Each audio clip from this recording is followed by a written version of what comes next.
My name is Patrick Picking, and this is my great-grandfather, Frederick John Edward Picking. He was born in 1869 in London, England.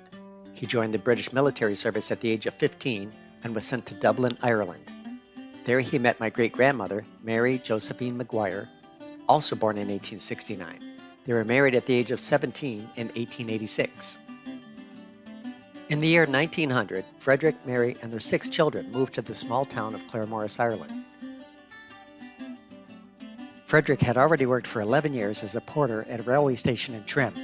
He continued his porter job at the railway station in Claremorris. Main Street has an area known as the Square, shown where the buildings are indented on the left side. Here we see it from the opposite direction, with St. John's Church in the distance. Of their 16 children, Emily Picking was the firstborn in 1888. My grandfather, Thomas Patrick Picking, was the 6th born in 1896. They lived in a modest 800 square foot row house on Mount Street. As the children got older, because it was very crowded, they moved out, and my grandfather left home at the age of 13. He emigrated to the United States in 1913 at the age of 17. Emily stayed and helped take care of the children. In early December 1916, Mary Maguire Picking traveled to the Coombe Hospital in Dublin for an operation to remove a tumor. Emily was now 28 years old and still living at home to help take care of the children. The last letter we have from Mary to her daughter Emily was sent from the Coombe Hospital on Sunday, December 3, 1916. Dear Emily, just a line in answer to yours. I'm writing this in bed. I'm not sure whether Monday or Tuesday the operation will be performed. But in case anything happens to me, no one's sure of life. You'll get 20 pounds and mind the children. If any of you will give Freddie her trade and the other 20 pounds apiece to all of the girls. Put away for them until they are of age. And my place, to which of them likes to settle in it. You can have any things, only look after the children. Get another bottle of Scott's emulsion for Freddie. The boys know what to do. If they like to go to America, see them off. Don't show this to your father until you see how things turn out, and then you can, as you know more what he is. I want a check for a few pounds to settle with the hospital, so you need not send until the operation is over. Goodbye, and God bless. Yours, all as ever, affectionate mother. Mary Josephine Maguire Picking died 5 days later on December 8, 1916, at the age of 47. Having 16 children in a 20-year period was probably too much for her body.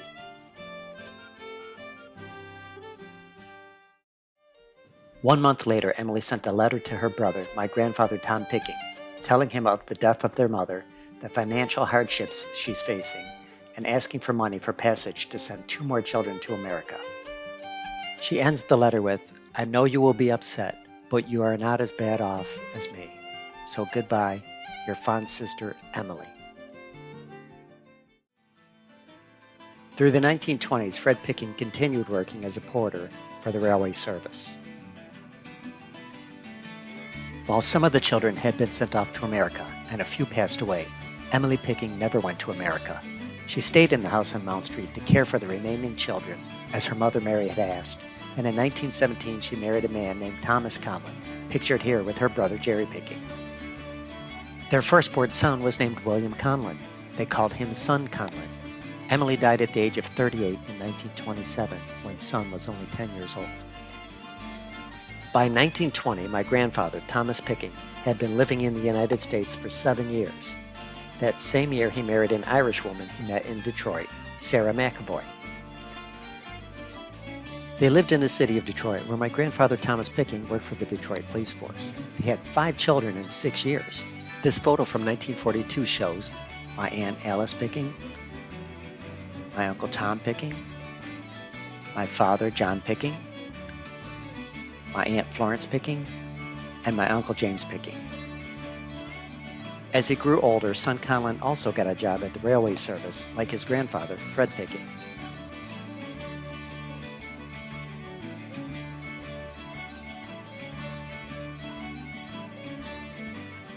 Fred Picking continued to work as a porter for the railway service. He's pictured here with his son James on the left, we don't know the name of the man on the right, and the dog's name is Nipper. At the age of 69, Fred Picking retired after 49 years of railway service, 38 of them spent working in Claremorris. He received a nice overview of some events in his career, as shown here.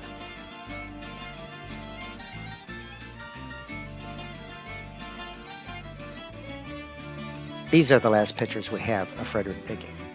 Here he is with my Uncle Tom Picking, who visited him after World War II in November of 1945.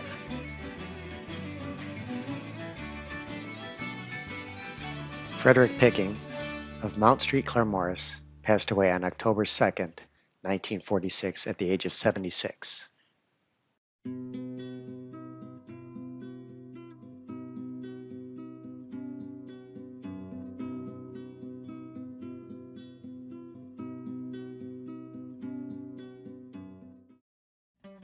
This is my Aunt Florence Picking, with her brother and my father, John Picking, in front of their house in Detroit, Michigan. In June of 1953, Florence took a cruise to Ireland on the Mauretania and visited Claremorris and the house on Mount Street. This is my Aunt Florence Picking with Maureen Conlon, son Conlon's wife. By 1953, this house on Mount Street had been owned by our family for 53 years.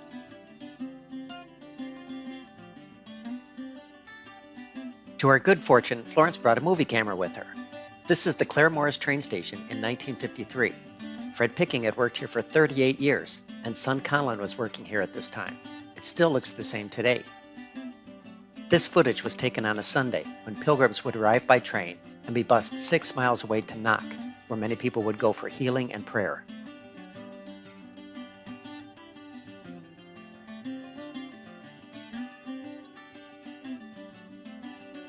Seriously injured patients would be loaded into and transported by medical buses.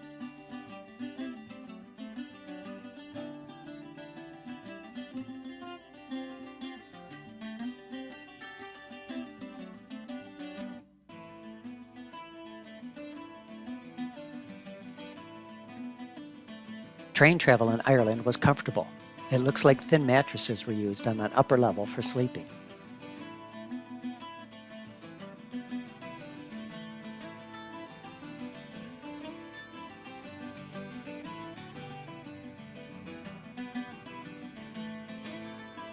Here we can see the reflection of Florence Picking.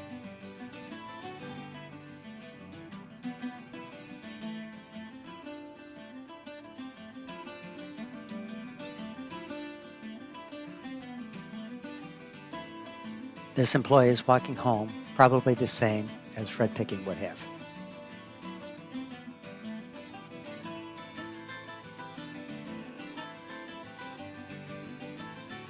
The Claremorris train station once had lines radiating out of it in 5 directions, but currently only the one line from Dublin to Westport remains in use.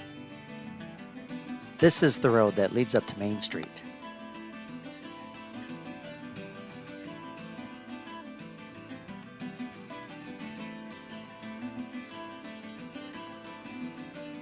These buildings on Main Street still exist today. The J. Corbin Bar was closed on a Sunday morning.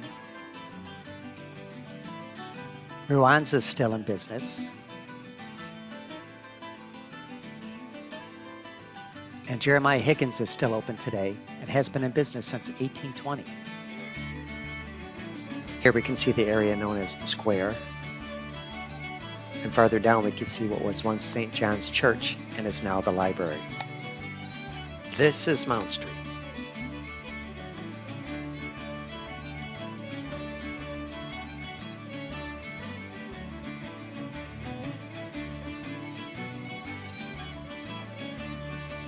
This is the house on Mount Street where Fred and Mary Picking once raised their family.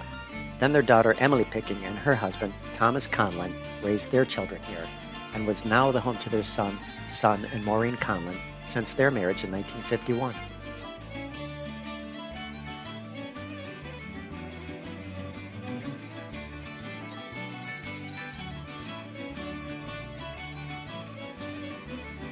To the left of the house was Mick Morrissey Taylor. To the right, the gate led to Keen's Coal Yard. The blue-gray cottages were owned by the Neary brothers and were torn down in the 1970s. Across the street was Thomas H. Keene, where Fred would go in the evenings for his daily pint.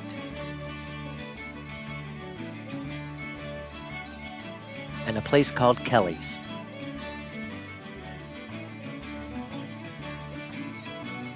The An Tosto Parade on Mount Street was a celebration of all that was good and fun about Irish life. These celebrations began in 1953 in hopes of increasing tourism and died out after a few years.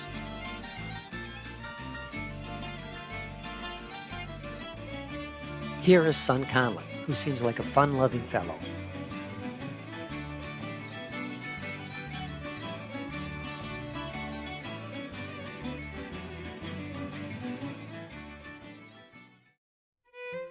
"19 years later, in 1972, my father's older sister, my Aunt Alice Mary, traveled to Claremorris. She took along my older sister, Cecilia Picking. Here we see son Conlon again, showing them around Galway.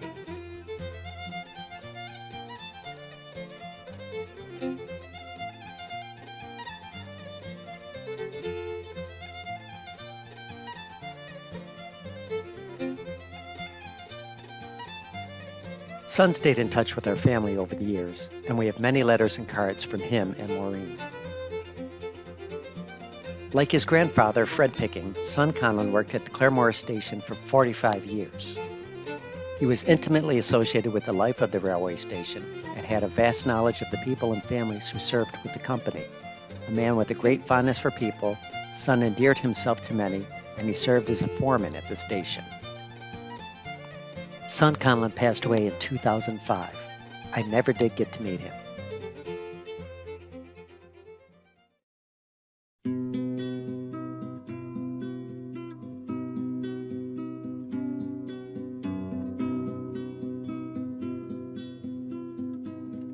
I wish I was in Carrickfergus,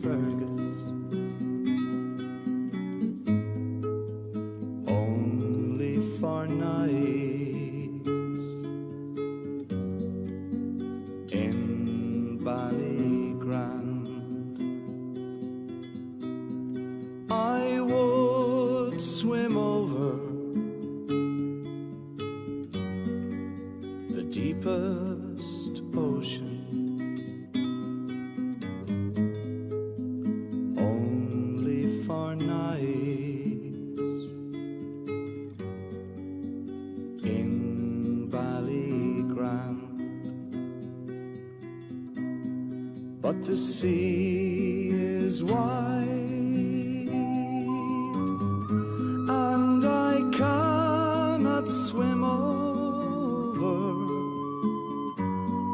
and neither have I the wings to fly.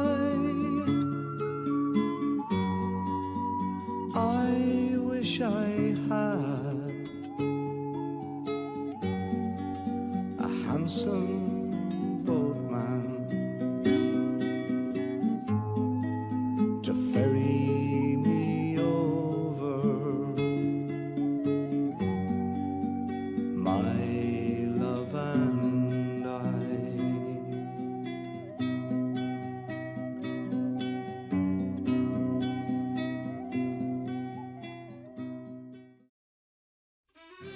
My wife Sharon and I are buying the house on Mount Street and will restore it to its former glory.